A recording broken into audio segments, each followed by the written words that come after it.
Sous la lumière de l'éclipse solaire, une terre dévastée se révèle.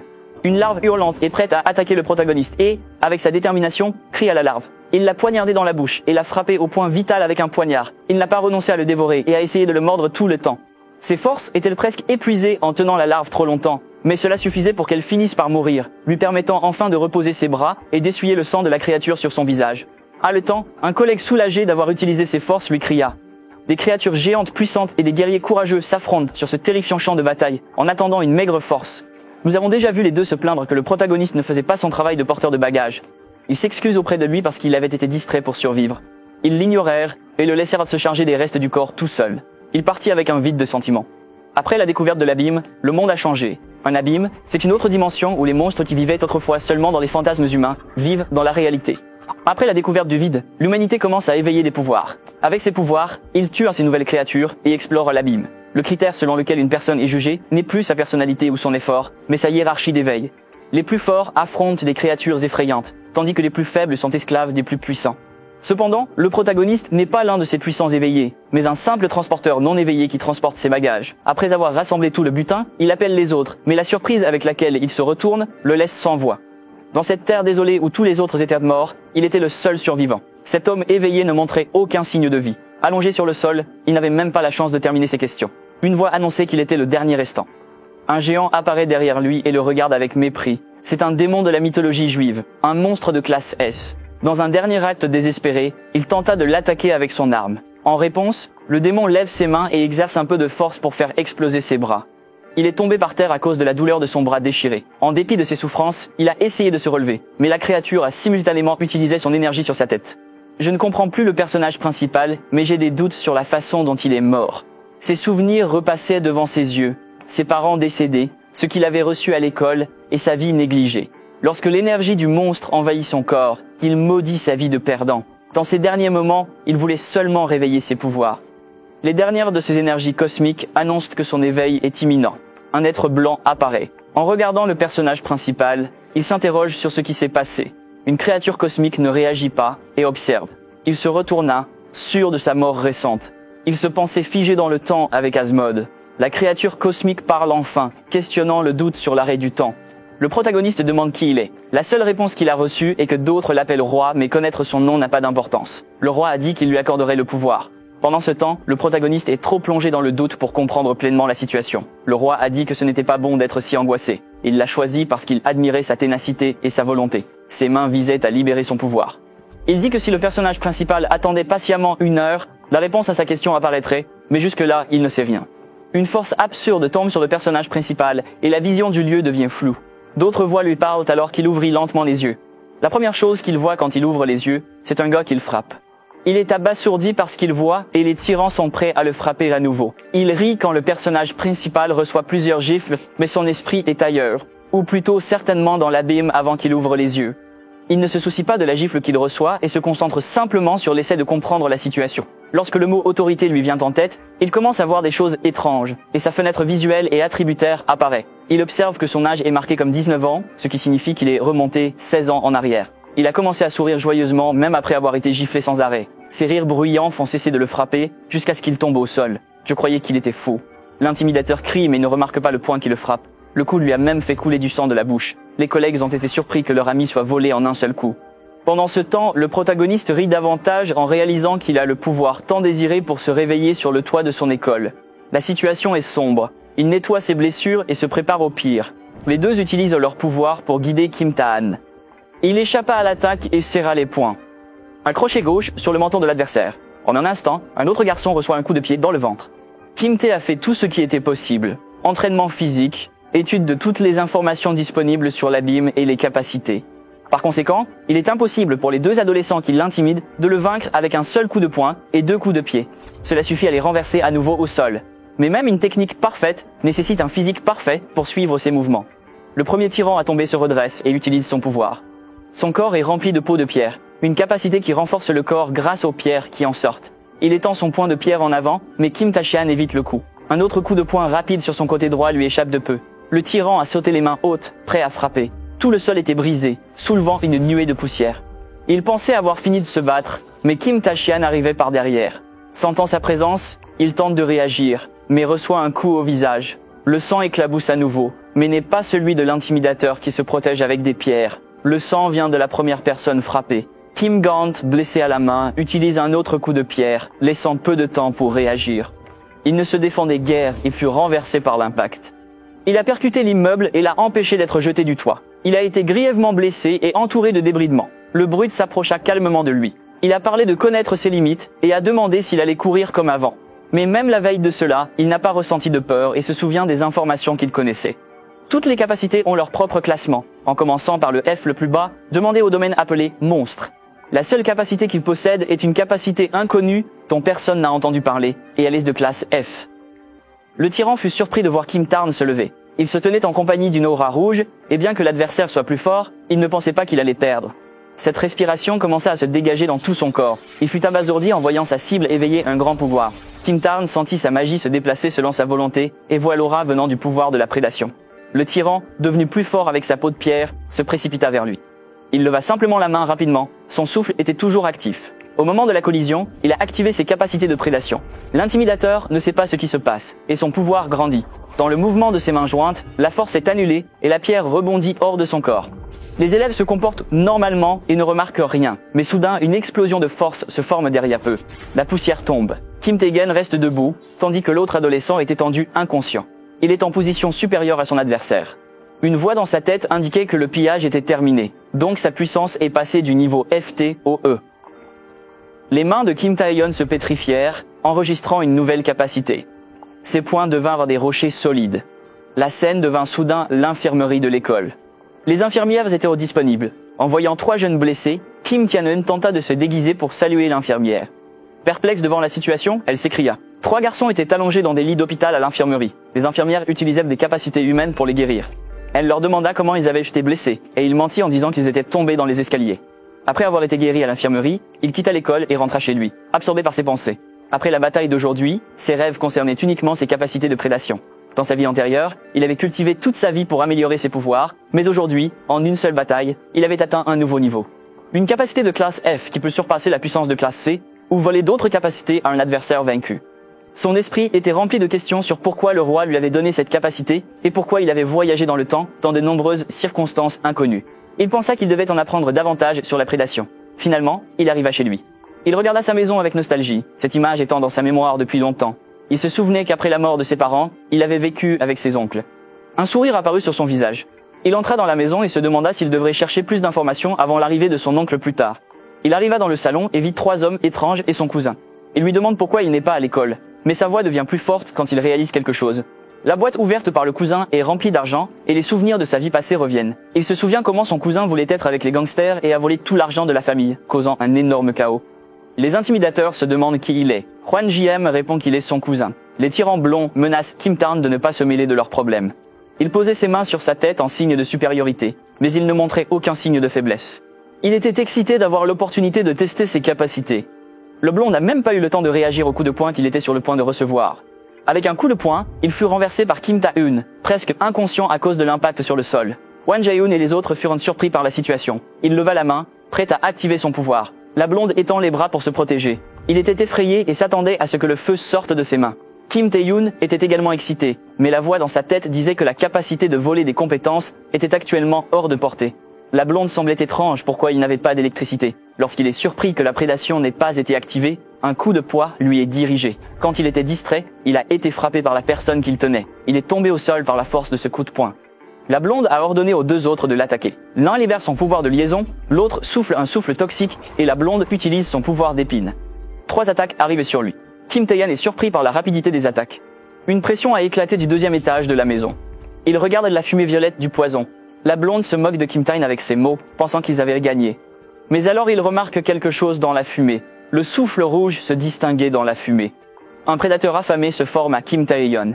Il se plaint de sa capacité à faire ce qu'il veut, au lieu de lui donner des ordres. Les 3 criminels sont toujours choqués par ce qu'ils ont vu. Ils se précipitent en avant, recouverts de pierres pour la première fois, et frappent la blonde au visage. Ils s'enivrent de la force oppressive de ses puissantes capacités. Quelques instants après la victoire de la bataille, il regarda avec satisfaction les gangsters inconscients au sol. Il a découvert que la fenêtre des propriétés ne pouvait être vue que par lui. Il décrit en détail ses capacités, mais pas tout est dit. La condition d'activation de la capacité de prédation n'est pas mentionnée, ni l'effet passif de la négation d'autres capacités dans la fenêtre des propriétés. Il a continué à penser à d'autres pensées dans sa tête, mais il a mis ses pensées de côté pour le moment. Il a vu son cousin s'agenouiller et s'excuser. Wang Jiayong a déclaré qu'il réfléchit à son comportement imprudent après avoir vu son côté impressionnant. Il a également dit qu'il serait son subordonné et qu'il obéirait à tous ses ordres. Pendant que le jeune homme parlait, Kim Tae-in réfléchissait à ce qu'il devait faire d'un autre incident qui s'était passé aujourd'hui. Il a dit qu'il avait pardonné à son cousin, qu'il s'est levé comme un renard. Mais en échange du pardon, il devait le suivre pour faire quelque chose. Dans une gare abandonnée, des panneaux du matin sont affichés devant l'entrée principale. Les 3 agents regardent, abasourdis, ce qui se présente devant eux. Un portail est sur le point d'être brisé. La rupture du portail est un phénomène dans lequel des monstres de l'abîme ouvrent un chemin vers la réalité et, s'il n'est pas contrôlé, cela peut conduire à quelque chose de pire que des catastrophes naturelles. L'agent dit que la dernière rupture du portail s'est produite il y a 10 ans et que les monstres de ce portail se sont répandus trop vite. Les assistants ont demandé s'ils devraient commencer à évacuer la communauté, mais ont reçu une réponse négative du superviseur, dont la compétence est appelée barrière et est classée B. Selon leurs normes, ce portail était de classe C, donc le monstre le plus puissant de ce portail était également de classe C. Alors que l'agent se vante de ses pouvoirs, les monstres forcent la barrière et réussissent à la briser. Le leader réagit rapidement au monstre derrière lui. Un coup de pied, il coupe la tête d'un monstre cyclope. Il a dit qu'en tant qu'éveillé de classe B, ils étaient suffisants pour faire face aux dangers de ce portail. Wang Jiayong court après son cousin, se demandant si le groupe d'agents mentionnés précédemment pouvait le faire, car ils étaient assez puissants. Alors qu'il courait vers la gare, il a continué à souligner ce qui avait été dit. Kim Tae-in a répondu que même si les personnes originales du portail étaient de classe C et les contrôleurs étaient de classe B, il n'aurait pas de problème avec les adversaires de classe C. Wang Jiayong s'est plaint que c'est exactement ce qu'il a dit. Mais Kim Tae-in a déclaré que si le portail était vraiment classé C, ce serait vrai, surprenant son cousin. Il y a des monstres morts autour du portail. Le groupe, le chef, analyse les cadavres et se demande comment ces monstres de classe C ont pu percer sa barrière de classe B. Il se retourna de nouveau face à la porte, réalisant que le mana qui sortait de l'entrée était plus fort qu'il ne l'avait prévu. Puis ils ont vu d'autres créatures sortir par le portail. Ces créatures ont entré en contact avec la barrière et l'ont brisée. Les 3 ont regardé cette scène sans voix. Les monstres ont brisé la barrière et ont confondu les 3 avec une démonstration de pouvoir. Ils sortent facilement de l'entrée vers les gens. Et le monstre géant qui a accompli cet exploit est un ogre géant de classe A. Le chef est abasourdi, le portail n'est pas de niveau C mais de niveau A, et une énorme explosion d'explications est déclenchée dans toute la station. Wang Jiayong demande à son cousin comment il connaît ces informations. Kim Tae-in n'a aucun moyen de lui expliquer, alors il répond que cela vient de son intuition. Devant les deux, un groupe de gens ordinaires se cache des monstres qui les poursuivent. La femme en tête de la foule dit de courir parce que c'est une percée d'entrée. Wang Jiayong semble confus parce que son cousin lui a dit la vérité, et Kim Tae-in lui a dit de faire ce qu'il lui avait demandé auparavant. Il a demandé à son cousin ce qu'il ferait dans une telle situation. Il a seulement répondu qu'il s'occuperait des monstres lui-même et les reverrait plus tard. La scène de la ville la nuit est illuminée par des lumières architecturales. Un homme a signalé la rupture du portail et a déclaré qu'il n'était pas possible de fournir des renforts en raison de l'absence des membres. Il a également ajouté que la seule solution à cette crise était un Wagner de classe A. Alors il se retourna et vit l'homme derrière lui, un éveillé, demandant son aide. Surnommé Crazy Blade sur Hansu, il dit à tout le monde de ne pas s'inquiéter parce que lui, le héros, arrive bientôt. Sa plus grande spécialité est le syndrome de niveau 8. Kim Tarkin a écrasé la tête d'un monstre, l'autre il a frappé le menton, et le troisième il a frappé la poitrine. Tous les monstres tombent avec sa combinaison d'attaque. Il a activé le pouvoir de prédation et tous les monstres à proximité de lui ont été jetés par la vague de pouvoir. Kim Tae-in a regardé la situation et est satisfait d'avoir découvert quelque chose de nouveau. Il a découvert que la raison de l'incapacité à activer ses capacités était due à la fatigue. Si la valeur dépasse 70%, il ne peut plus l'utiliser. La plupart des capacités utilisent du mana comme combustible, mais ce n'est pas tout ce dont il doit s'inquiéter. S'il utilise des capacités ou fait des activités physiques, la fatigue est aussi importante que l'augmentation du mana. Plus la fatigue est élevée, plus la puissance de la capacité diminue, et plus le physique devient lourd. Lorsque Kim Tae-in utilise prédation contre des monstres morts, il découvre qu'il peut restaurer son mana sans dépenser de mana. En plus de récupérer sa force, il augmente également son classement de capacité.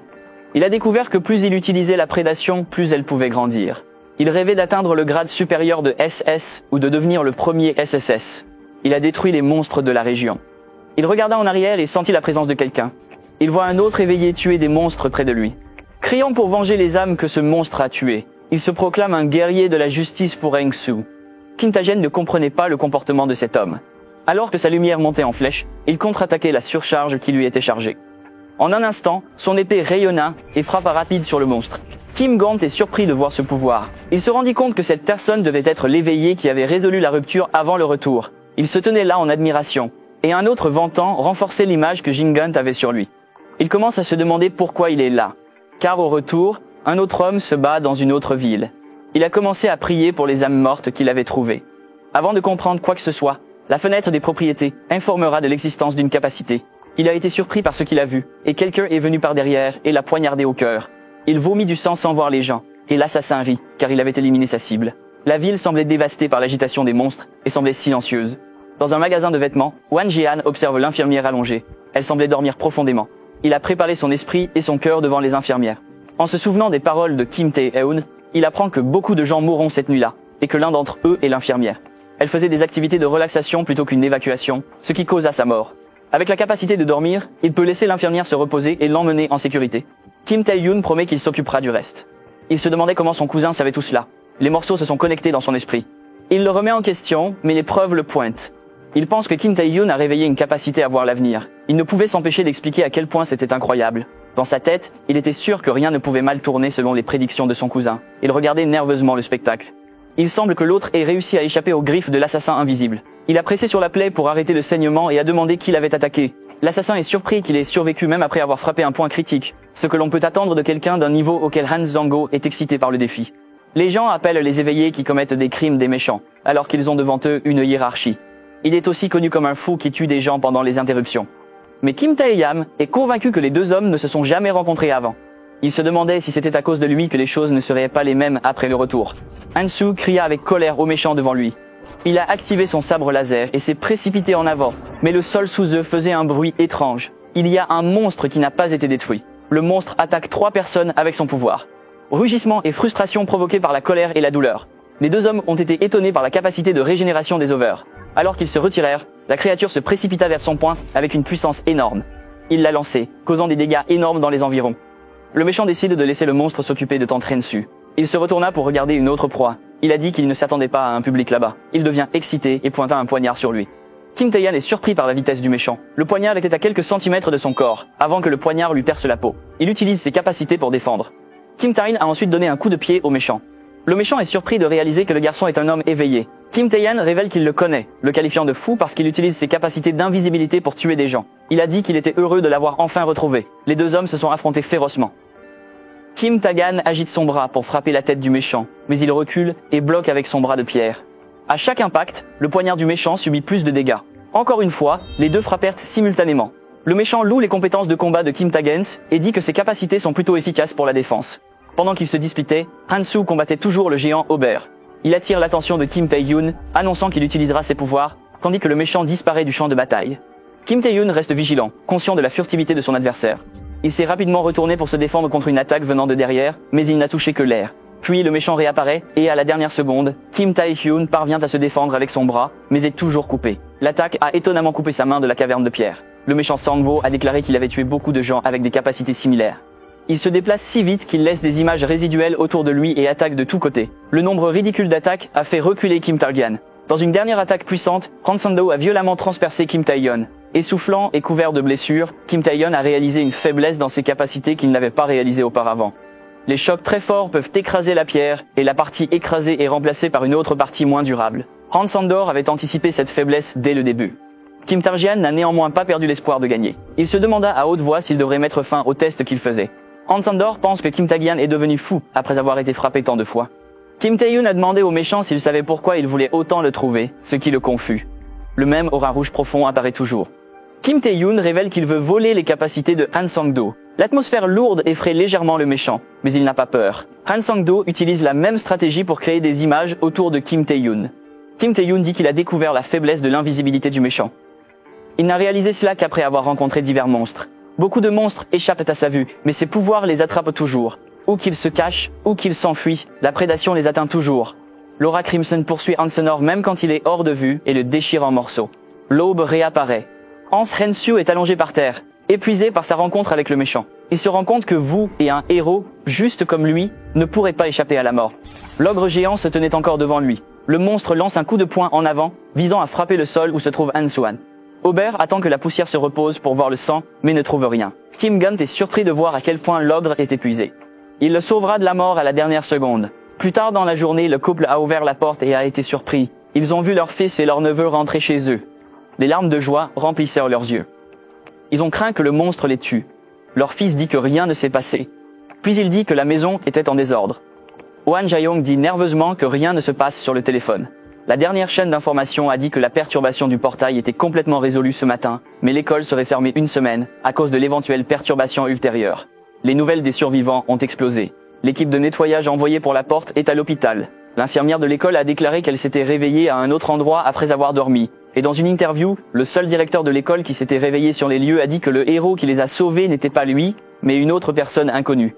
Mais le corps de l'ogre géant n'a pas été retrouvé et l'identité du méchant du siège n'a pas encore été découverte. Les gens prennent des mesures de prévention.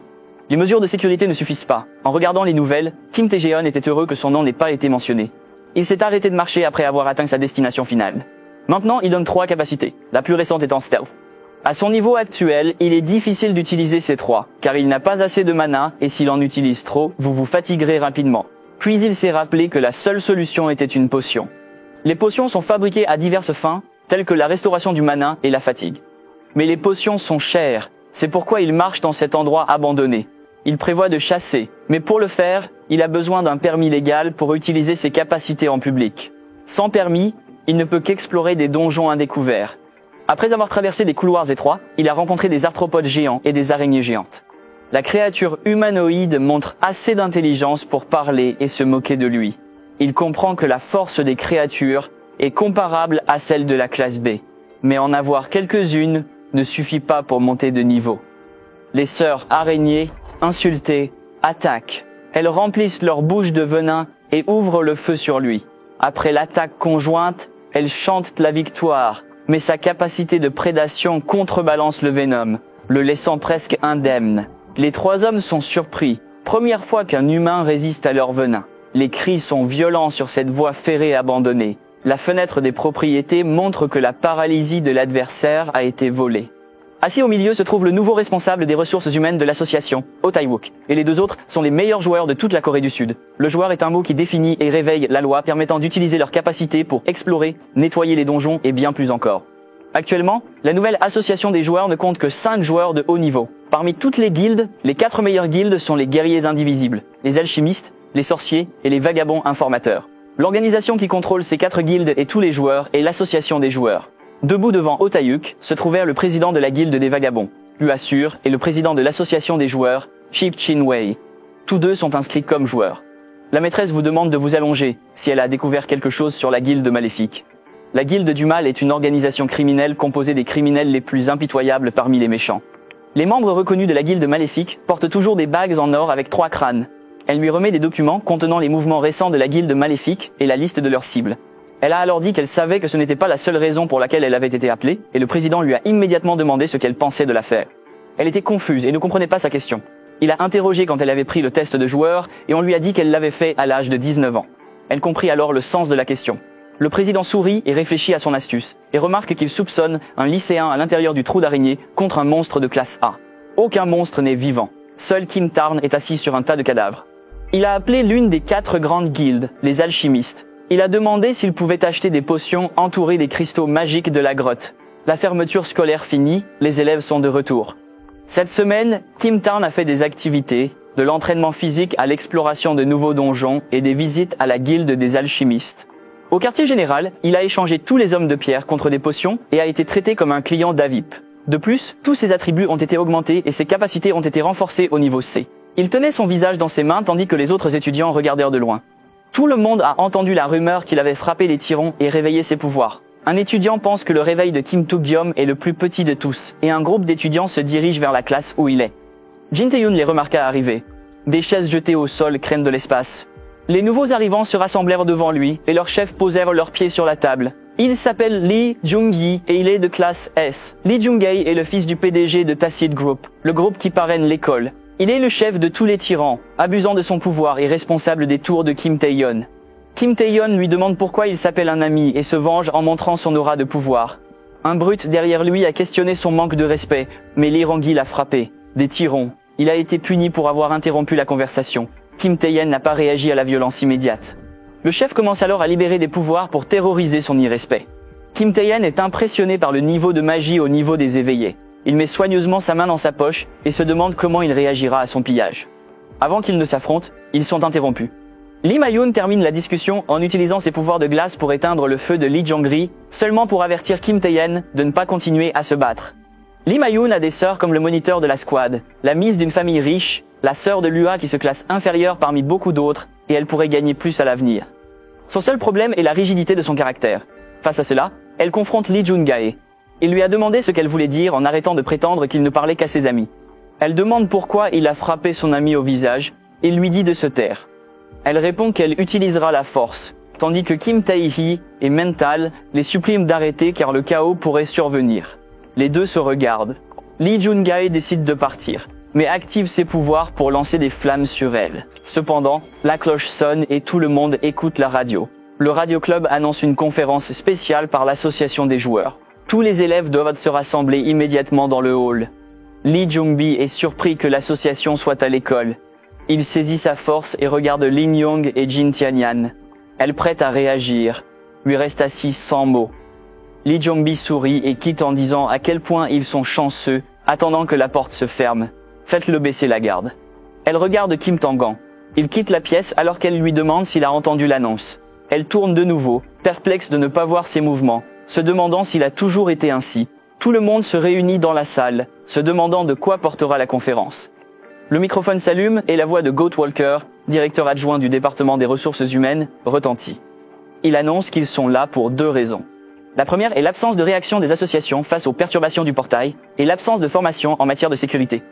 La deuxième raison est d'informer les élèves des changements et des tests des joueurs. Ils sont l'avenir de l'association coréenne des nouveaux joueurs. Lee Jung-gae maudit silencieusement Kim Tae-in. Rime Young-ryong parle à Kim Tae-in plus tard. Il s'est juste endormi sur son siège et bâillé. Tout le monde veut connaître la relation entre les tests des joueurs et ceux qui n'ont pas encore atteint 19 ans. Go Tae-wook a révélé un secret. Comme le portail est brisé, les monstres et les dungeons sont de plus en plus nombreux, et l'association manque de personnel, il faut donc être mis à l'épreuve même au lycée. La révélation a choqué tout le monde.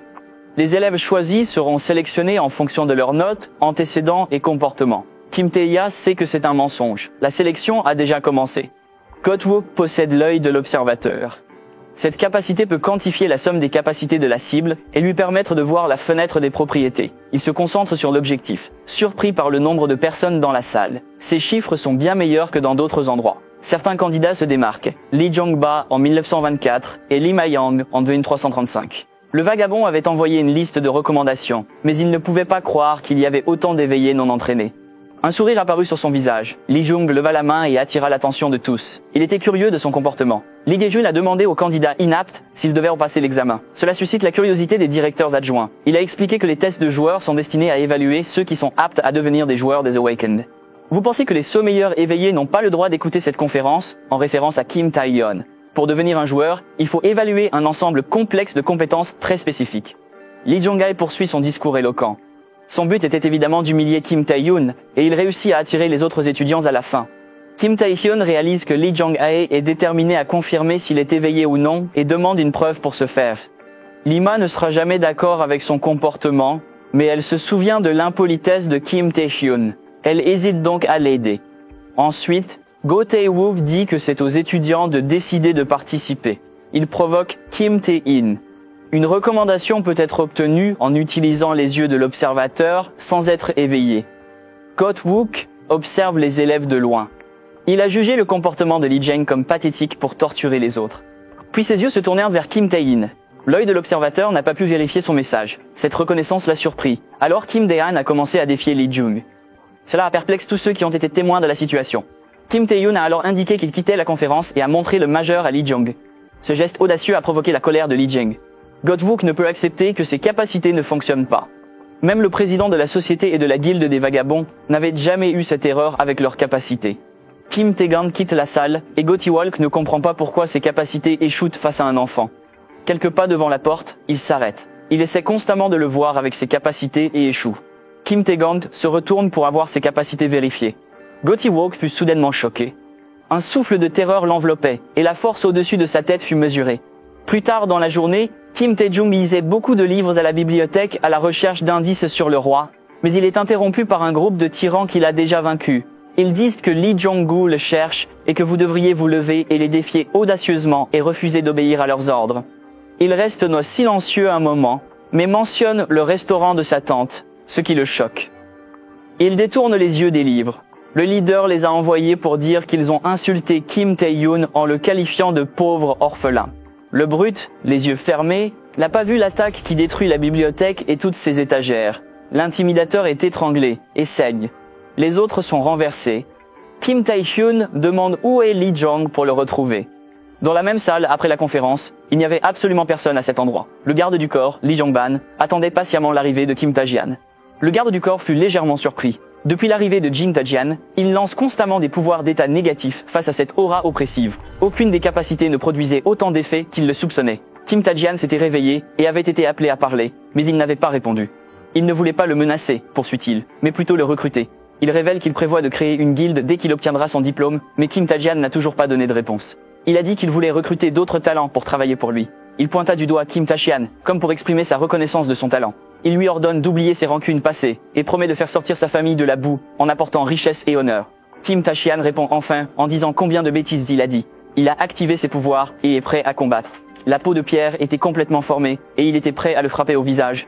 Lee Jong-ye a perdu son chemin pendant un moment. Il s'est rapidement rétabli à l'intérieur. Il se rappelle que les chiens doivent être entraînés à obéir à leur supérieur et activa son feu. Le garde du corps pose sa main sur le sol et forme un cercle magique. Il utilise une capacité pour créer une pièce qui entoure un espace avec de la magie et empêche les étrangers de détecter la magie de l'intérieur. Tous les 4 murs et le plafond sont peints de magie. Personne ne va interrompre la bataille maintenant, a-t-il dit. Les 2 jeunes hommes ont commencé à se battre dès la formation de la pièce. Kim Tae-yong tire son bras de pierre en arrière, prêt à frapper. Lee Jong a peint sa première avec des flammes. Leurs coups se sont heurtés, créant une explosion d'énergie. La flamme était plus forte que la pierre et la brisait en morceaux. Il ressentait des douleurs dans tout le bras. Il est déjà prêt à envoyer un kit contenant la flamme. Son coup de pied a fait voler Kim Targon et il a heurté le mur. L'explosion provoquée par l'impact et la chaleur des flammes lui ont causé plusieurs blessures internes. Lee Zong-bae aime montrer son sentiment de supériorité. Le garde du corps vient de regarder les feux d'artifice. Il avait pitié pour le jeune homme qui avait fait face à son jeune maître. Kim Tae-gon émergea des flammes et se précipita vers l'avant. Mais l'attaque fut bloquée et il se préparait immédiatement à contre-attaquer. Il leva la main remplie de flammes vers Kim Tae-gon. Une flamme éclata sur son visage. Le garde du corps continue de regarder calmement jusqu'à ce qu'il découvre quelque chose d'inédit. Après un coup de flamme, les flammes se sont éteintes rapidement. Kim Tae-gon reprend et contre-attaque avec une autre pierre. Il a commencé à maîtriser Lee Jong-ga. Tous 2 tirent en même temps. Mais le poing de Kim Tae-gon le frappa en premier au visage. Mais la force du coup le fait voler. Les gardes du corps ne pouvaient pas croire que le jeune maître avait été maîtrisé par la force brute. Lee Rong, il était difficile pour eux de se lever. Il a demandé à Kim Tae-gon ce qu'il avait fait à son corps immobile. Le garde du corps est surpris d'entendre que son corps ne bouge pas. Il découvre que le renforcement physique n'est pas la seule capacité de Kim Tae-yong. Il est heureux que ses capacités paralysantes fonctionnent. La capacité de paralysie peut facilement percer les niveaux comme résistance. La furtivité est inefficace contre les attaques de feu à longue portée. La prédation en dernier recours ne doit pas être utilisée à la légère. L'objectif est de combattre physiquement pour accumuler la paralysie. Il a constaté que les effets d'état étaient plus efficaces en attaque directe. Les dégâts finaux infligés par plusieurs attaques de paralysie peuvent pénétrer la résistance de l'adversaire. Le garde du corps regarda silencieusement le jeune maître perdre. Il affirme que Kim Tae-gon est un génie. Mais la bataille n'était pas terminée. Lee Zong-yao était allongé par terre, paralysé. Il admet avoir trop sous-estimé. Puis il sortit un cristal violet de sa poche. Il écrase le cristal avec ses doigts. La forme du géant de feu devant Kim Tae-gon. Lee Jong-woo dit maintenant qu'il va se battre sérieusement. Alors que la flamme sur lui devenait de plus en plus chaude, il poussait en avant avec la flamme. La puissance de feu s'intensifie. Un coup de poing puissant a presque manqué la cible. Alors qu'il préparait son coup de poing, il poussa un cri de la taille d'un titan, son bras recouvert de pierre. Le titan se venge avec une flamme. Leurs attaques se heurtent au centre de la pièce. Les flammes consomment lentement les capacités de la Rockstar. La protection de pierre a été détruite, et Kim Tae-yong a été jeté par la force de l'explosion, et s'est écrasé lourdement au sol. Les gardes du corps observent toujours le déroulement de la bataille. Ils reconnurent que le titan était le vrai corps du jeune maître, le cœur de feu. Le cristal violet utilisé tout à l'heure est une pierre amplifiante de mana fabriquée après avoir raffiné les pierres à l'intérieur.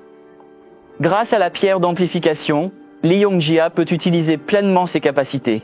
Le garde du corps s'inquiète de l'utilisation de cette pierre. Il crie au jeune maître d'arrêter ou il tuerait Kim Tae-in. Il avertit que la force est trop grande et que ses vaisseaux sanguins pourraient exploser. Un coup de feu a visé le garde du corps et a explosé là où il se tenait, failli le frapper. Il est en colère que ses subordonnés lui donnent des ordres. Il a dit qu'il ne ferait pas honte à un morceau de merde. De cette façon, Kim Tae-in venait de se remettre de sa dernière attaque quand il fut frappé par la fureur du géant de flamme. Il rit hystériquement de la mort de Kim Tae-yong. Il court pour empêcher le jeune maître d'aller trop loin et aider Kim Tae-yong. Il tendit la main dans le trou pour l'aider à se relever, mais il reçoit un coup de poing au visage, le frappant loin et crachant du sang.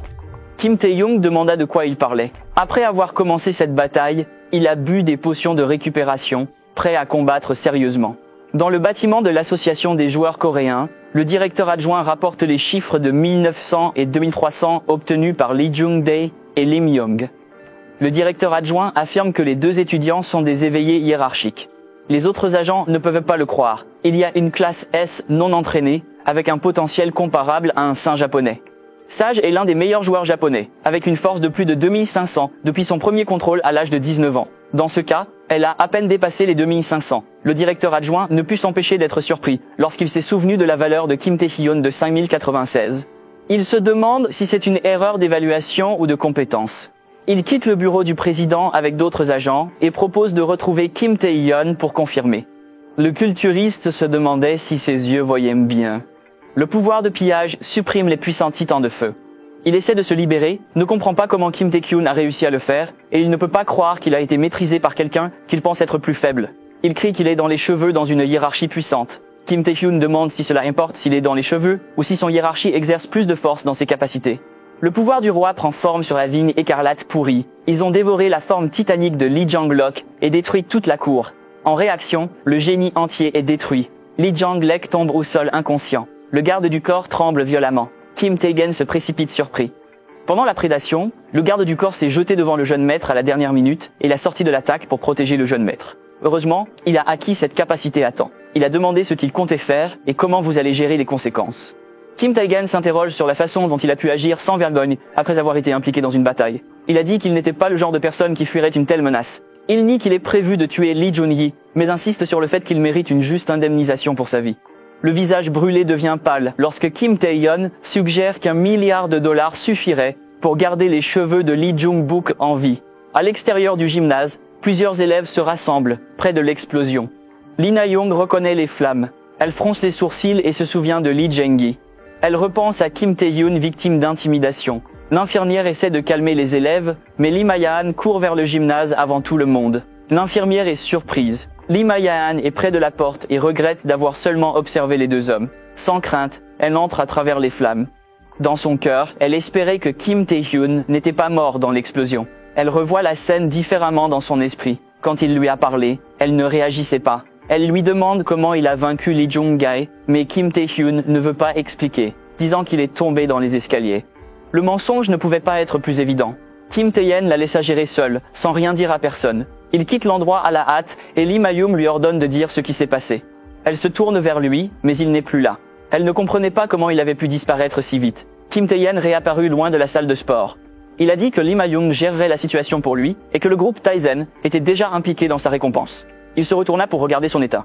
Une nouvelle capacité et un attribut sont ajoutés à sa fenêtre. 5 points d'attribut charismatique et la capacité du cœur du souverain qui renforce les membres de l'équipe. Il était un peu agacé de recevoir des attributs de Lee Kyung-bae, mais heureux d'avoir acquis cette capacité. Il se rappelle qu'il est rare de pouvoir renforcer une équipe. Pour quelqu'un qui utilise divers pouvoirs, le cœur du monarque est utile combiné avec d'autres pouvoirs.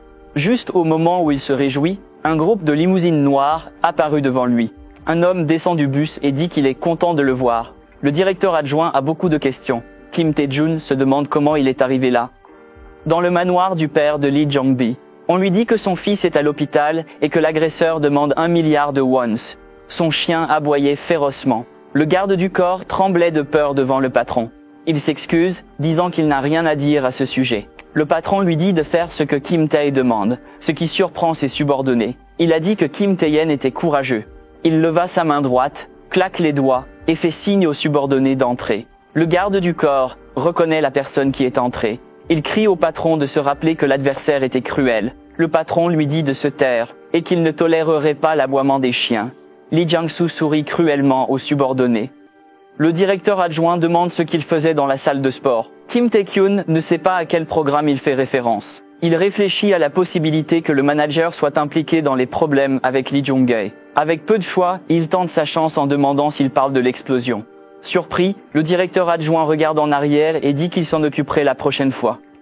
Kim Tae-hyun confirme que le directeur adjoint ne savait pas qu'il était impliqué dans l'explosion de la salle de sport. Un sourire est apparu sur son visage et il demande s'il savait déjà ce qu'il avait fait. Après l'avoir confondu, Kim Tae-hyun dit qu'il savait qu'il était là pour l'inviter à un test de joueur. Pas de théorie précise. Ensuite, Kim Tae-hyun montre son aura. Le nombre 5214 apparaît au-dessus de sa tête. Il répond que c'est à cause de ce chiffre. Le directeur adjoint, abasourdi, ne peut pas croire ses yeux. Voyant les chiffres augmenter, il est convaincu de la force de Kim Tae-yoon. Puis il pose une autre question sur ses vêtements. Kim Tae-yoon remarque la dégradation. Chez Kim Tae-yoon, son cousin a crié fort. Kwang Jae-yoon a demandé la confirmation qu'il allait vraiment passer un test de joueur, ce que Kim Tae-yoon a confirmé avec la confirmation de son cousin. Son menton est tombé. Puis il s'agenouille devant Kim Tae-yoon. Il a dit que le groupe Tizen résoudrait le problème de la salle de sport et qu'il pourrait se concentrer sur l'entraînement pour le test des joueurs dans un mois.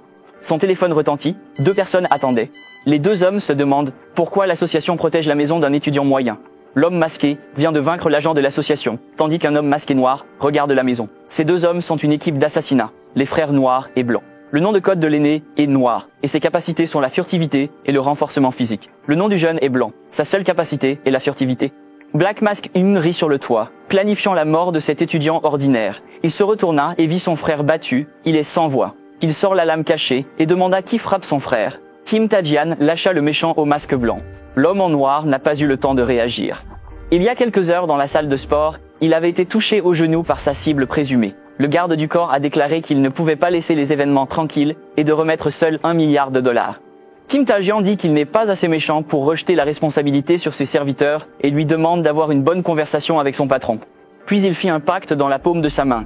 La promesse de l'éveiller est un contrat créé par la magie, et sa violation entraînera des punitions permanentes aléatoires. La première condition était qu'en plus de fournir $1 milliard, il devait réparer, en direct, l'incident du gymnase causé par une fuite de gaz dans le gymnase de l'école. La deuxième condition est de l'informer à l'avance de toute action de représailles contre lui. Black Mask One attaqua rapidement avec son épée et fut facilement échappé par Kim Tae-in. Il a pris sa main gauche et a frappé en avant. La substance noire 1 évite vers le haut et se prépare à contre-attaquer. Il a attaqué par derrière, mais n'a pas réussi à atteindre la cible. Il ne pouvait pas croire qu'il avait raté l'attaque. Derrière lui, Kim Tae-yoon se moque de la faiblesse des assassins envoyés pour le tuer, disant qu'ils ne sont que invisibles. Dans la rue, la grosse voiture noire roulait sur UA. Elle a appelé le président pour le test des joueurs. Elle a demandé au président, qui l'observerait assister à l'événement, si l'autre bout du téléphone venait de Shin Yun-bo de classe A de Busen. Le président dément vos hypothèses. Il a dit que Shen Yang-baik était un bon candidat, mais qu'il était plus intéressé par sa sœur, Lee Ma-young. Elle a dit qu'elle n'aimait pas les blagues du président. Le président lui demande alors à qui elle s'intéresse. Yuang a dit que c'était Shen Yang-buk, mais un autre candidat a attiré son attention. Elle répond que le directeur adjoint Go-tawa a personnellement éliminé un Kim Tae-jion de classe S contre 2 assassins masqués noirs et blancs. Puis il regarda ses mains et se rend compte à nouveau qu'il ne peut pas utiliser ses capacités de prédation. La fenêtre des propriétés montre qu'il n'est pas en mesure d'utiliser la prédation en raison d'un handicap physique. Dans la rue devant la maison de Kim Tarken, des assassins masqués en noir et blanc sont exposés. Dans la rue, les agents du directeur adjoint Go-tawa se plaignent du comportement horrible des assassins qui attaquent des lycéens. Il va travailler pour remercier Kim Tae-im et lui demande s'il sait qui les a payés pour l'assassiner. Surpris, il décide de ne pas le dire, disant qu'il ne sait rien. Je suis allé au travail et j'ai douté que la liste des participants ait été divulguée. Kim Tae-im pense que cela pourrait être un problème si le groupe Tazing en sait trop sur lui, mais il pense que ce sont ses plus petits problèmes en ce moment. Il essaie de contrôler ses capacités, mais malheureusement sa capacité physique n'est pas suffisante pour l'utiliser. Il commença à marcher chez lui tout en réfléchissant à comment améliorer son statut, afin de pouvoir à nouveau utiliser la prédation. Les monstres de brigade ou les éveillés sont des méthodes défectueuses, car ils nécessitent l'utilisation de capacités. Après un moment de réflexion, il se rendit compte qu'il n'y avait qu'une seule façon. Le lendemain, à l'académie Blackhead, Yura, entraîneur personnel, accueille les nouveaux visiteurs à l'académie, le centre de formation de la Shin Association de Corée. Après s'être présentée, elle a remarqué que ces 2 hommes étaient des enfants. Elle commença à dire que cet endroit n'était pas adapté aux enfants, mais Jin Tata sortit une carte noire et dorée. Yura regarda la carte VIP et reconnut qu'il s'agissait d'une carte de la guilde des alchimistes. Elle voulait connaître l'identité de ce garçon, venu la voir aujourd'hui, craignant de causer des ennuis si quelque chose tournait mal. Une silhouette musclée semblait sauver Yura. L'homme musclé a dit qu'il n'y avait pas assez d'argent pour entrer. Cette personne est Iron Man, pas un joueur officiel, mais un joueur de classe B éveillé. Kwang Jae-young, confus par la situation, leur demande ce qu'ils vont faire maintenant. Pendant ce temps, un petit groupe de bodybuilders observe la situation. Iron Man, le tueur novice, a trouvé sa nouvelle proie. L'homme musclé continue de poser. Kim Tae-kyun ne comprend pas ce qu'il dit et commande qu'il aboie comme un chien. Sa comète attire son attention. Wan Jaom et Euro sont choqués par sa grossière. Il a demandé à Kim Gun s'il était faible. Il a répondu en voulant résoudre le problème en pariant. Le perdant paie la cotisation du gagnant pour 1 an. Il interrogeait complaisamment sur les défis proposés et les acceptait immédiatement. Tous 2 sont téléportés sur un terrain de jeu virtuel. Tous regardent cette scène avec enthousiasme. Kruan Jaom demande quel est le jeu simulant l'abîme. Réponse: un programme appelé Portail virtuel. Le portail contient une réplique de l'abîme où commence la course. Objectif: atteindre la ligne d'arrivée et supporter le plus grand poids le plus rapidement, en détruisant les monstres de classe B. Ce jeu établit la hiérarchie de l'académie. Iron Man avance. Il a chargé toutes sortes de créatures. Sa capacité de renforcement musculaire lui donne un avantage énorme et améliore également sa mobilité, lui permettant de transporter beaucoup de poids dans le monde virtuel. Soudain, il vit une lumière clignoter à côté de lui. C'est l'avancée de Jin Tian qui le dépasse en un instant. 3 monstres semblaient l'intercepter, mais il lui suffisait simplement de pousser en avant pour les traverser. Il prépare un coup de pied puissant auquel les monstres ne peuvent pas réagir. Il le regarde les éliminer facilement. Il a donné un coup de pied vers le haut et a facilement éliminé un groupe de monstres en cours de route. Dans sa descente, il a détruit ceux qu'il passait.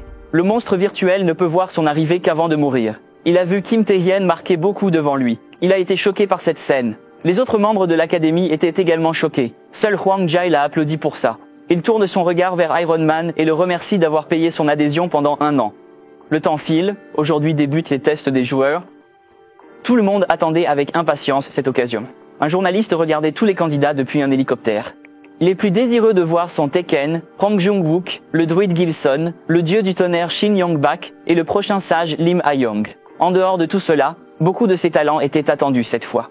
Nombreux autres sont aussi intéressés par le spectacle. Un jeune journaliste est épuisé par un long voyage. Elle est attristée car ne couvrant pas l'histoire, elle sera virée. Après avoir vu nombreux venir pour l'examen, elle doute pouvoir interviewer des éveillés. Couché, Kim Tae-hyun arrive derrière la foule.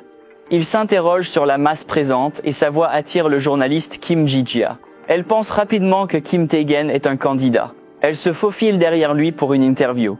Vu du stade, dans la salle d'attente, en hauteur, Kim Tae-hyun est appelé peu avant le début des essais, presque en retard à cause de l'entretien. Il entre dans la pièce remplie de centaines de personnes attendant les tests, sans mur pour connaître l'heure. L'attention est dirigée vers une direction. Lee Meao reconnaît quelqu'un au loin. Kim Tae-hyun la voit aussi venue tester. Ils se salutent et sa taille accrue ne passe pas inaperçue. Elle lui demande ce qu'il a fait et il répond « entraînement ». Elle le regarde, surprise par son changement en 1 mois. Avant qu'elle puisse demander ce qu'il faisait avec les jambes au gymnase, sa voix éclate. Des écrans montrent la même silhouette. L'animateur annonce le début des tests avec les règles. Première règle, chacun porte une plaque sur sa poitrine avec un numéro. Objectif, collecter 5 plaques d'immatriculation, sinon disqualification. Délai, 1 heure. Toute la pièce commence à bouger et à se remodeler. Il conclut que tous les moyens sauf le meurtre sont permis, puis annonce le début du premier test. Les participants sont placés aléatoirement. Tout se précipite vers Lim Ha-young. Parce qu'elle est de classe S, elle reçoit ses pouvoirs. Tous les évaluateurs ont observé le grand glacier qu'elle avait créé. Ils ont été impressionnés par le talent du prochain saint, mais n'ont pas omis de saluer le haut niveau des autres participants. Parmi eux, un évaluateur a déclaré qu'il était particulièrement intrigué par un candidat. Sur l'écran à côté de Shin Yun-bo, la classe S empêchait toute approche de lui depuis le début. La plupart des évaluateurs se demandent quel serait le conflit entre ces hiérarchies de pouvoir lorsque Gotti observe seul un candidat particulier. Il comprend l'intérêt pour la classe S, mais il connaît les véritables vedettes d'aujourd'hui, et croit que Kim Tae-hyun brillera. Il fixait intensément l'écran, et voyait qu'il ne combattait qu'un seul candidat de manière mesurée.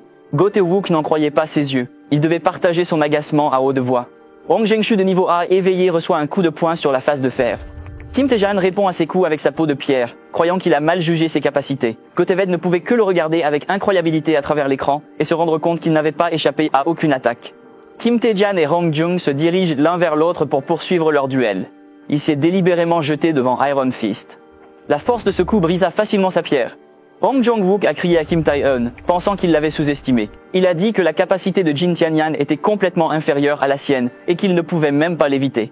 Ensuite, une terrible énergie envahit l'air. Kim Tae-hyun sent ses attributs augmenter pendant le duel. Il se précipita à une vitesse inhumaine. Il continue de recevoir des stimuli externes pour réguler son corps. Pour lui, se battre jusqu'à sa limite n'était qu'un entraînement, et il ne cessait de donner et recevoir des coups.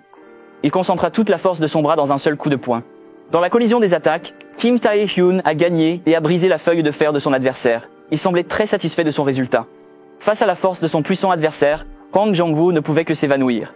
Il tomba sur le dos, sans la moindre force. Kim Tae-hyun était là et regardait. Go Tae-wook, spectateur du duel, ne put cacher sa joie devant la victoire. s'écria-t-il seul dans la pièce, tandis que les autres évaluateurs le regardaient avec étrangeté. Mais il craignait que cette méthode tout au long de l'essai consomme trop d'endurance. Il envisagea la meilleure stratégie, conserver son énergie en visant d'abord les adversaires plus faibles. Puis un plan l'a pris au dépourvu quand il a vu à l'écran que tous les autres évaluateurs ont vu une hiérarchie voyant l'éveil se comporter de manière irresponsable. Apparemment, il parle de Kim Tae-young, qui se dirige vers Shin Young-bo après avoir éliminé des dizaines de personnes. Ils ont commenté son corps recouvert de plaques, disant qu'il pourrait être considéré comme le plus fort du test. Kim Tae-young a commencé à compter le nombre d'assiettes qu'il avait, mais il s'est arrêté, car tant qu'il avait plus de 5 assiettes, c'était suffisant. Une aura électrique. De puissants concurrents partout dans l'arène, son aura déjà énorme augmente encore la libération de ses pouvoirs. Kim Tae-in a échappé à une décharge électrique. Shin Young-bo était ravi de voir la vitesse de son ennemi. Dès le début de l'épreuve, il pensait que tout le monde était trop faible pour le divertir, à l'exception de Lin Young, qui était au même niveau que lui. Shin Young-bo se concentrait encore une fois sur l'attaque. Ces 3 attaques ont été habilement évitées par Kim Tae-yeon. Il se prépare avec la peau de pierre sur ses pieds. Il veut donner un coup de pied à Shin Young-bo. Ce coup a été immédiatement défendu électriquement. Même Kim Tae-kyun a été surpris par ses capacités défensives, mais Shin Young-bo l'a félicité d'être si rapide qu'il ne pouvait pas voir ses attaques. Le pouvoir explose à nouveau pour lui, chassant Kim Tae-yeon de lui. Il est perplexe par la trahison de Thor, qui possède la capacité de contrôler la foudre et des fortes défenses qui lui permettent de rester immobile lors des attaques à longue et rapprochée. Son pouvoir destructeur n'est pas quelque chose que personne ne peut sous-estimer. Kim Tae-yeon se concentre sur un plan sans utiliser le prédateur, qui n'est pas disponible pour le moment, pour percer sa défense indestructible. Shin Yun-bak voit qu'il ne vient pas lui. Il lui demande s'il voulait aussi qu'il se qualifie. Il fut surpris de le voir courir si vite. Il a mis une grande quantité de charge éclair dans la main et l'a attaqué. Il tourna le coup vers la droite et échappa à peine à la balle. Un coup de pied de charge est alors délivré, mais il est également évité avec succès. Des mains pleines d'énergie reviennent vers lui. Shin Yun-bo attaque plusieurs fois de suite et détruit même l'arène. Il a beaucoup profité de l'excitation de ce combat. Puis, il a attrapé la main de Kim Tae-nyan et a tiré tous ses éclairs dans son corps. Il était paralysé par l'énorme énergie qui traversait son corps. Shin Yun-bak s'écria qu'il devrait courir si vous voulez résister à un combat avec lui. Kim Tae-yeon serra les dents, ignorant la douleur du courant électrique qui traverse son corps. Il a fait de son mieux pour que ses bras de pierre grandissent, mais l'électricité a immédiatement brisé toutes les pierres. En même temps, il produira une lumière éblouissante. Kim Tae-yeon leva les bras pour se couvrir des yeux, mais Shin Yun-bak saute et lance la prochaine attaque choquante contre lui de toutes ses forces. Sa main est tombée, et un énorme éclair a rapidement frappé Kim Tae-in, et l'attaque a été complètement détruite. Où est le périmètre? Il peut à peine résister à des milliers de volts de décharge. Shin Yun-bak l'a félicité d'avoir enduré tant de libération d'énergie. Il se dit heureux de voir un nouveau jouet si amusant. Pendant ce moment d'épreuve et de distraction pour Shen Jung-bak, une pierre s'envole vers lui et le frappe sur le front. Sa tête se penche brusquement en arrière, abasourdi par le coup de tête. Kim Tae-jan courut rapidement derrière lui et lui jeta une autre pierre, cette fois frappant sa poitrine avec force et précision, faisant même tousser du sang à Shin Yun-bak.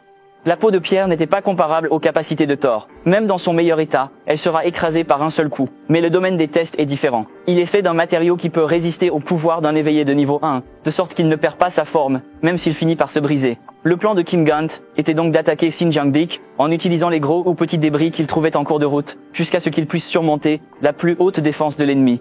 Puis il a frappé de toute sa force avec de grosses pierres.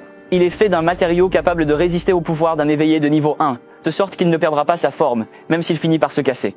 Par conséquent, le plan de Kim Gant était d'attaquer Shin Ying-bo en utilisant les grands ou petits débris qu'il trouvait le long du chemin, jusqu'à ce qu'il puisse surmonter la plus haute défense de l'ennemi. Puis il a frappé de toute sa force avec de grosses pierres. Par cet acte, il a détruit une grande partie de l'arène, mais les garçons ont échoué. Les spectateurs se demandent comment a-t-il pu perdre contre la classe C et qui pourrait être Kim Gant. Après avoir battu le garçon, il a recueilli la dernière pièce nécessaire pour le tournoi, et maintenant, il ne reste plus qu'attendre la fin du test. Lorsqu'il est distrait, il est soudainement attaqué par la glace. En regardant dans la direction où le sort était lancé, il remarqua un autre sort du même type, seulement plus grand, juste au-dessus de lui. À ce moment-là, une fille nommée Lin Ha-yang apparut devant lui, si proche de la fille qu'il était confus et se demandait pourquoi elle était là et depuis combien de temps elle les regardait se battre. Cependant, quand elle se rapproche du personnage principal, la fille dit qu'elle croit qu'un pouvoir puissant vient avec une grande responsabilité, car le pouvoir sans responsabilité est simplement de la violence. Et elle commente que Kim est très puissant, mais n'a jamais pensé qu'il battrait Shin Young-bo de cette façon, et qu'il pourrait battre Lee Jung-jin de la même manière, peu de temps après. La jeune fille dégage une atmosphère effrayante, et ses yeux brillent de pâle alors qu'elle utilise ses pouvoirs pour infliger des dégâts massifs au personnage principal. En réponse, le protagoniste commente que la neige des filles est comme une bombe, rendant stealth ou quoi que ce soit du genre complètement inutile. La jeune fille réussit alors à le frapper avec un coup magnifique. À ce moment-là, de retour à la salle de sport, elle croyait en lui. Elle pensait qu'il était différent des autres enfants comme Lee Zhengji et qu'il n'agissait pas de manière imprudente uniquement pour son propre intérêt, dit-elle. Mais après l'avoir vu se battre, elle se rend compte que, en fin de compte, tout était de sa faute. Elle le frappe ensuite sans cesse avec des coups extrêmement puissants, mettant le protagoniste dans une situation difficile. Plus tard, elle dit que l'utilisation non autorisée de capacités est un crime et que les deux garçons sont toujours à l'hôpital. Cependant, après tout ce qu'il a vécu, elle a décidé de ne pas le dénoncer, mais il doit se retirer du test de joueur. Elle a déclaré qu'il ne méritait pas d'être joueur. À son tour, la protagoniste se lève et lui demande qui elle pense être. Pour pouvoir dire tout cela, puisqu'elle ne peut même pas mettre fin à la tyrannie de Lee Jong-jae, même après avoir dit tout cela, ce qu'elle veut vraiment, c'est l'éliminer. Il dit alors qu'il préférerait qu'elle utilise la survie comme excuse lors du test, plutôt qu'être si pathétique. Cette phrase a complètement changé l'expression de la fille. Elle a annoncé à son tour qu'elle ne serait plus douce avec lui dans de telles circonstances. Ensuite, elle utilise ses pouvoirs pour créer un énorme bâton de glace et dit qu'elle l'utilisera pour le détruire. À ce moment-là, le personnage principal réalise que sa peau de pierre a perdu sa fonction après avoir été écrasée des milliers de fois. Même s'il utilisait stealth, il serait repéré par ses attaques de zone, et l'augmentation des attributs accordés par le cœur du souverain était activée, mais pas suffisante pour inverser la situation. Cependant, la prédation est toujours scellée, et pire encore, il n'a pas l'endurance de la paralyser comme il l'a fait avec Lee Jung-jae, donc finalement il ne lui reste qu'une seule chance de gagner. Les combats entre les deux hommes se poursuivent, causant d'énormes dégâts dans l'arène. Dans la lumière brillante de l'arène, tous les spectateurs se demandaient ce qui se passait, car ils ne pouvaient rien voir. Cependant, alors que les lumières de l'arène commencèrent à s'atténuer, tout le monde fut choqué par ce qu'ils avaient été témoins. Ils voient la scène où le personnage principal et la fille au sol sont enfermés dans un baiser. Mais ce n'est pas seulement un baiser, en fait, c'est une paralysie. Les états de capacité affectent la capacité de créer des situations anormales à proximité plutôt qu'à distance. Et ils ont des chances de succès extrêmement élevées, directement ou indirectement. Le protagoniste injecte la paralysie dans son sang pour qu'elle l'avale. Mais étant donné l'énorme résistance que possède la classe A, ce n'était qu'une provocation. Malgré cela, la fille ne pouvait pas résister et était complètement paralysée. Le système du personnage principal l'informe, alors qu'il a causé un énorme choc psychologique à son adversaire. Ainsi, son charme a été triplé. À ce moment-là, l'annonceur a annoncé que la première série de tests était enfin terminée, et que l'équipe médicale transférerait tout le monde dans un endroit sûr. Alors ils ont demandé à tous les participants de rester à leur poste. Une fois la première série de tests terminée, tous les participants blessés ont reçu des soins immédiats de l'équipe médicale. Cependant, même si Lim Ha-young était paralysée, elle possédait toujours la plaque de test et était capable de se battre et ainsi de passer le premier tour. Quant au personnage principal, malgré seulement 7 plaques recueillies, il a battu de manière inattendue Shin Young-bak et Lim Ha-young. Cela a fait de lui le centre de l'épreuve à ce moment-là. Par conséquent, tous les participants qui le voyaient commencèrent à douter de son rang, de ceux qu'il avait battus et même des astuces qu'il aurait pu utiliser. Peu après, il analysa son corps, pensant qu'il ne pouvait marcher dans son état précédent, mais était encore puissant pour guérir. Shin Young-bo arrive, désireux de revanche avec le personnage principal. Il dit au protagoniste qu'il ne pourra pas utiliser les mêmes techniques qu'il a utilisées dans l'arène. Au début de la revanche, beaucoup de souffle jaillissait du jeune homme. Plusieurs joueurs ont commenté que Shin Young-bo voulait se venger du match précédent. Un autre jeune homme a déclaré qu'il ne se souciait pas si Shin éliminait un candidat, mais devrait écraser le personnage principal. Shin, agacé, leur dit de rester silencieux. Shin Young-bak a annoncé qu'il allait montrer qu'il n'était rien sans des tours bon marché et des combats propres et équitables. La bataille n'avait pas encore commencé et tout s'était écrasé au sol par la magie de la gravité. L'homme s'approcha et demanda aux garçons s'ils ne laissaient pas les autres se reposer. Il a ajouté qu'ils agissaient comme s'ils ne savaient pas où ils étaient. Cet homme est un joueur de classe S, Park Sun-jin, l'un des meilleurs et futurs joueurs de classe S. Le protagoniste tente de se lever malgré la gravité, ce qui impressionne l'homme. Comme quelqu'un est encore debout, il intensifie la magie pour s'assurer que le protagoniste ne puisse pas se lever. Le protagoniste pensait que les capacités des éveillés de classe S et des joueurs de classe S étaient différentes, mais ne s'attendait pas à une si grande différence. Park lui demande s'il supporte toute la pression et souligne que même les joueurs expérimentés ne peuvent pas supporter autant. Avant qu'il puisse encore augmenter la pression, il est interrompu par le médecin en charge du joueur. Un médecin a demandé ce qu'il avait fait aux enfants traités et s'il tentait de les éliminer avant le deuxième tour. Park affirme qu'il cherche à contrôler la situation. Le médecin l'accuse de mentir, affirmant que Park le fait chaque année pour tester les capacités des joueurs. Contrairement aux autres joueurs complètement inconscients à cause de la pression de Park Geun-hye, le protagoniste parvient à se lever et à surprendre l'homme. Impressionné par le personnage principal, Park Geun-hye lui demande son nom et il répond Kim Tae-yeon. Park pense que Kim est le joueur de classe C qui a battu Shin, Yang, Park et Rim, et souligne que personne n'avait suscité son intérêt depuis longtemps. Il pose sa main sur l'épaule du personnage principal, dit que son objectif est de devenir un joueur de classe S et demande si c'est correct. Il a ajouté qu'il l'attendrait et a quitté la région. Le médecin a commencé à le poursuivre, lui demandant où il pensait qu'il allait après une telle scène.